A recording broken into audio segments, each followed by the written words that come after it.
여성이 차를 마시면 후성적 변화가 발생한다는 얘기를 들어보았는가? 전 세계적으로 차가 물 다음으로 가장 인기 있는 음료라는 점은 놀라운 사실이 아니다. 어떤 차든 건강에 좋다. 맛있는 녹차이든 카모마일 차이든 백차이든 상관없다. 하지만 녹차가 다량의 항산화제를 함유하고 있다는 것을 알고 있는가? 이는 몸의 다양한 기능을 향상하는 데 아주 좋다. 녹차를 만드는 데 사용되는 카멜리아 시넨시스, 커멜리아 시네인시스에 대한 다수의 연구가 있다. 그중 최근에 발표된 연구가 두드러진다. 스웨덴의 웁살라 대학교에서는 흥미로운 연구를 발표했다. 이 연구에서는 녹차를 주기적으로 마시는 것이 여성의 후성적 변화를 일으킨다고 밝혔다. 후성적 변화, 에피제네틱 체인지즈는 특정한 유전자를 켜고 끄는 능력이 있는 화학적 변화이다.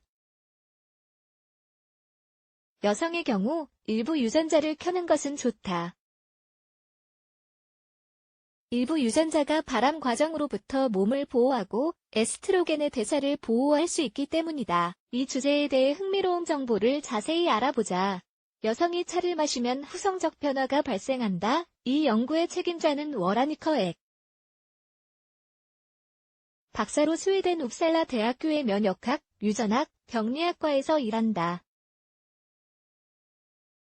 이 연구는 5년 넘게 다양한 유럽 인구를 대상으로 조사되었다. 유전적 측면에 있어서 커피와 차의 효과를 분석했으며 여성 및 남성 모두를 대상으로 했다. 결과는 다음과 같다. 차의 카테킨은 항발암성 작용을 한다. 연구자들이 가장 먼저 관찰한 것은 커피를 마시는 것이 유전적 수준에서는 영향이 없다는 점이다. 하지만 차의 경우 여러 가지 아주 흥미로운 일들이 일어났다. 게다가 그것이 녹차이든 홍차이든 백차이든 상관이 없었다. 먼저 차가 여성에게 다양한 후성적 변화를 일으켰지만 남성에게는 그렇지 않음을 발견했다. 이상하게도 많은 후성적 변화는 암의 발병 및 방지와 관련된 유전자에서 발견되었다. 게다가 에스트로겐의 대사에 영향을 미치는 유전자도 영향을 받았다. 과거의 연구에서는 차가 에스트로겐 수치를 낮추는 것으로 드러났다. 카테킨처럼 차에 있는 화학적 활성 성분은 발암세포에 가장 많이 영향을 미친다. 실험실에서 배양균의 한 실험도 이미 이 점을 증명했다. 폴리페놀, 테아플라빈, 테아로비긴 덕분에 차는 세포 증식이나 세포 자멸로부터 세포와 DNA를 보호할 수도 있다. 왜 남성보다 여성에게 더 좋을까? 이 질문에 대한 답을 하기 위해서는 연구가 더 필요할 것이다. 안타깝게도 이 연구에서의 문제는 남성들이 여성들보다 차를 더 많이 마신다는 것이다. 남성들이 여성들만큼 차를 많이 마시면 어떻게 될까? 이것은 아직 우리가 확인하지 못한 것이다. 하지만 차가 긍정적으로 에스트로겐을 조절한다는 점은 다시 한번 확인할 수 있었다.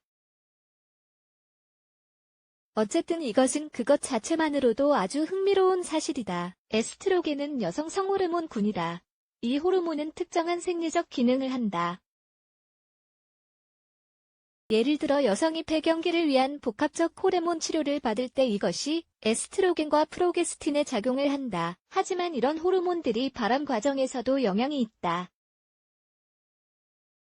장기적으로 이것은 여성이 유방암이나 자궁 내막암에 걸릴 위험을 높일 수 있다. 차를 더 많이 마셔야 하는 또 다른 이유 결론적으로 말하자면 이 연구는 중요한 발견을 했다.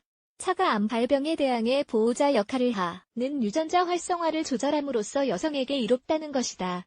하지만 이 점을 더 자세히 알아보기 위해서는 후속 연구가 더 필요하다. 이런 변화가 구체적으로 어떻게 일어나는지 연구해야 한다. 게다가 이것이 남성의 몸에서도 일어날 수 있는 일인지도 연구할 필요가 있다. 물론 차를 마시는 것 자체가 암을 치료하는 것은 결코 아니다. 마찬가지로 차를 마신다고 암을 완전히 예방하는 것도 아니다. 대신 이것을 건강을 위한 자연의 중재자인 수호자로 여기자. 모든 것처럼 차도 적당히 마셔야 한다. 성별이나 나이가 무엇이든 하루에 차 2잔을 마시는 것은 아주 좋다. 또한 건강한 생활 방식을 영위 하고 균형 잡힌 식생활을 하며 담배와 같은 위험한 습관이나 정적인 생활을 피하는 것도 잊지 말자.